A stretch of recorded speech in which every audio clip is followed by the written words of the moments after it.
Hello and welcome to episode 17 of On the Trail with Miles James Dean. In today's episode, I'm not only going to talk about the physical breakdown that I suffered while in Texas, but I'll also discuss the African presence in Texas that dates back as far as the mid to late 1400s and what the Moorish conquest of Spain had to do with African American contributions in Texas, an area of land far removed from Africa and from Spain. So pull up a chair, and I'll be right back.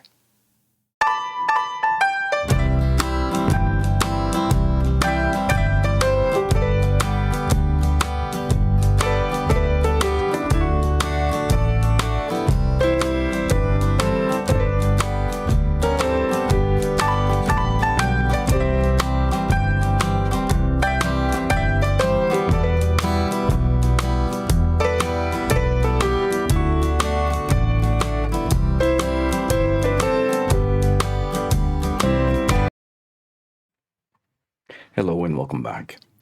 The study of history is often taken for granted, and many think that there's only a need to go back only so far to understand its application to the present.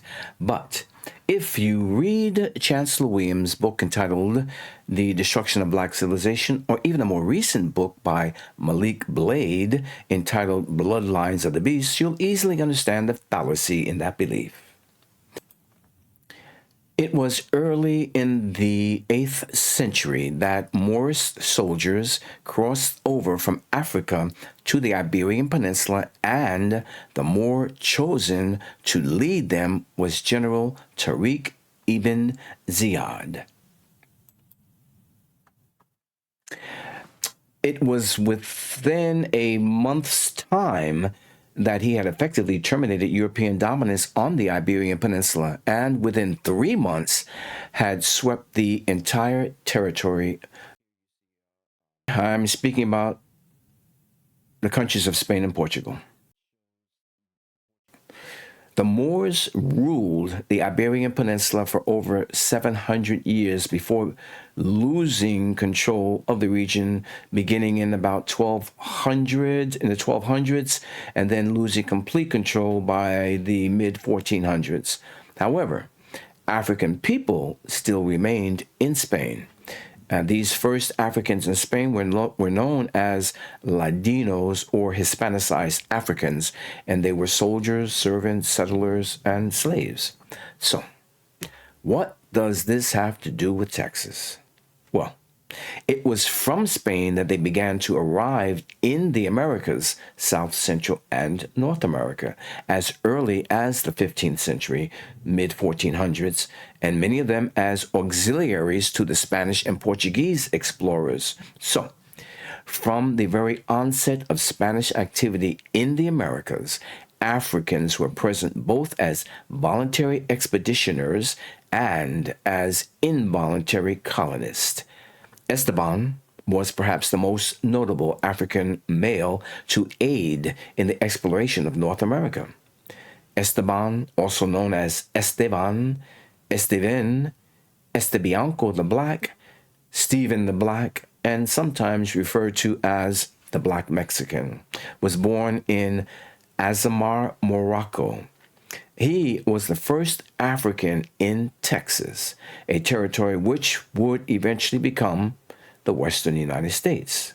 And eventually, the states of Texas, New Mexico, and California each supported Afro-Hispanic American communities. Worth noting is that it wasn't until about 1821, some 400 years later, that Anglo settlers arrived in Texas, and listen to me carefully, they became the first English-speaking Mexican citizens in the territory. As I'm sure most of you are already aware, before the Anglo settlers in 1821, there were the vaqueros, who first roamed the plains of Texas and New Mexico, working cattle in the most efficient way, from horseback. It's also worth noting that this was something the vaqueros had already been doing for 223 years before the Anglo arrived. In the book, written by Kendall Nelson, entitled Gathering Remnants, a tribute to the working cowboy, all of the skills, traditions, and ways of working with cattle are very much rooted in the Mexican vaquero. Now, according to the writer, one out of every three cowboys in the late 1800s was a Mexican vaquero. So, if you are a cowboy in the United States today and you have developed what you know, you have developed what you know from the Mexican vaquero, and most of them were a black skin. Ironically, it was the descendants of Mexican vaqueros in Socorro, Texas in 2008 who offered me their hospitality, allowing me to recover from my injuries. But I'll come back to that later because I want to pick up where I left off in the last episode, which was leaving Pecos, Texas. Now, my inability to sit straight up in the saddle had been going on for about a week, and I completely ignored it. I just mounted the horse and leaned to the left to ease the discomfort and rode 40 miles a day in that position until I reached Socorro, Texas.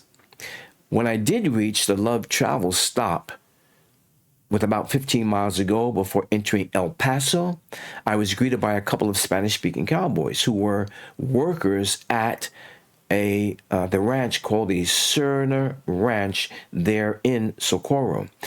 The number one go-to cowboy at the ranch was a cowboy named Jamie Salas, nicknamed Slim. This is a pic of Slim and I sitting on our horses. What you can't notice about Slim is that while he can sit and ride a horse, he had been unable to walk for years. And when not on a horse, he was in a wheelchair. Now, there I am sporting the Cerner Ranch vest. So I left the Cerner Ranch heading for El Paso, as I said, 4 days later, and it was some 15 miles away. And I again began riding on the median of I-10. Using Google Maps, I'm going to show you what the highway looked like today. And you see the walls on the left and the walls on the right and the highway going down, right? And that here is what it looked like back in 2008. Grass on the left, grass on the right, and I was able to ride right down the median if I wanted to, or on the right. So I'm riding on the median entering El Paso when a police officer vehicle pulls up ahead of me and onto the median and stops, gets out of the vehicle and says, "Don't you know that horses aren't allowed on this highway?" To which I replied, "Well, with all due respect, officer, horses are allowed on the highway." To which he replied, "I need you to get off this highway now.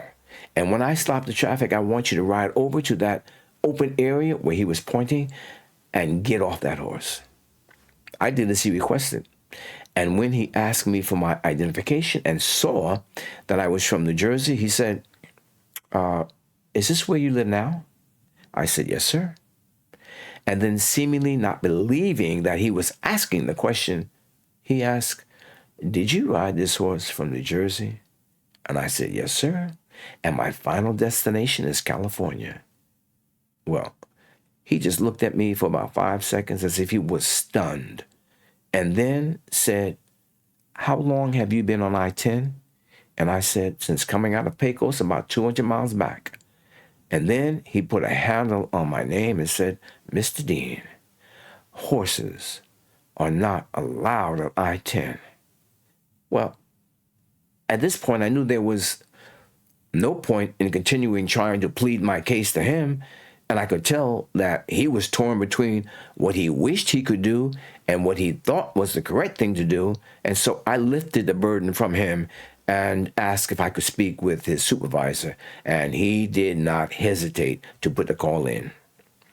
It wasn't long after that when his supervisor arrived, along with several other police cars who had heard the call go in. Sure enough, the police captain confirmed what the original officer had said, but the fat lady hadn't finished her song, and so it wasn't over yet. I had given them all the courtesy and respect they deserved before politely challenging the police chief's ruling that horses had no right to be on Highway 10 and asked that he check the laws on the book. And to his surprise, horses still had just as much a right to be on I-10 as cars. But they had the last word. And he said, "Mr. Dean, it appears that you are right, but we still can't let you on that highway by yourself. So we are going to escort you to where it is in El Paso that you need to go. And here are my escorts." Now, after arriving at my destination, the officers gave me the number to call to get the second escort out of El Paso.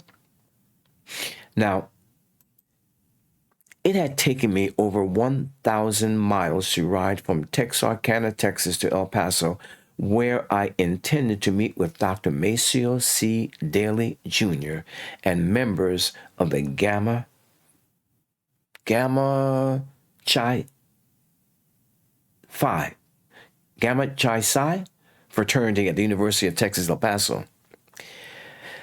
At the time, Dr. Daly was the director of African American Studies and associate professor of history at the University of Texas, El Paso, and generously consummated the overarching theme of the African presence in Texas, giving the theme its final touch of authenticity by one of the most distinguished African American scholars of our time.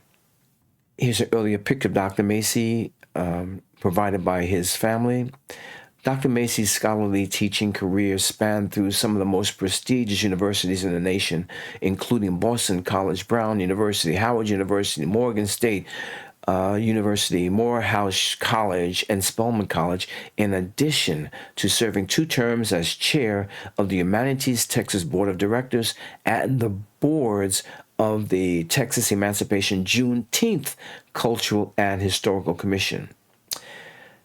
As is the fate of us all, 8 years after my visit with Dr. Maceo C. Daly Jr., he passed away and became another of our ancestors, a title bestowed only to those whose wisdom and teachings provide a sense of identity and belonging to African descendants, and to those who have influenced the moral and ethical values of the community. And thus, in his passing, he now serves as a spiritual guide and protector for the living.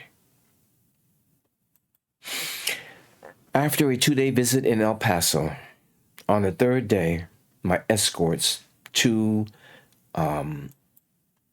motorcycle units, and 1 patrol car were waiting to take me out of the city of El Paso on the less traveled road called Doniphan Drive, which would take me into Las Cruces, New Mexico, my next major destination, and only 45 miles away. I left El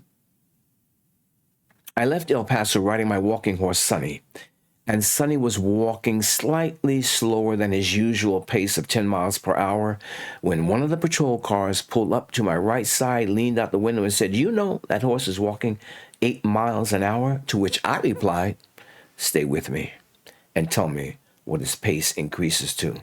And I gave Sonny the cue to go into his running walk, and I heard the police officer say, 10, 12, 15, 18, and at which point I felt I had impressed him enough, and I dropped down to my usual pace of 10 miles an hour.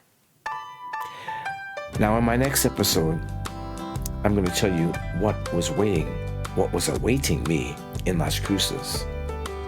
And until then, I need you to pay close attention. And as always, happy trails to you until we meet again.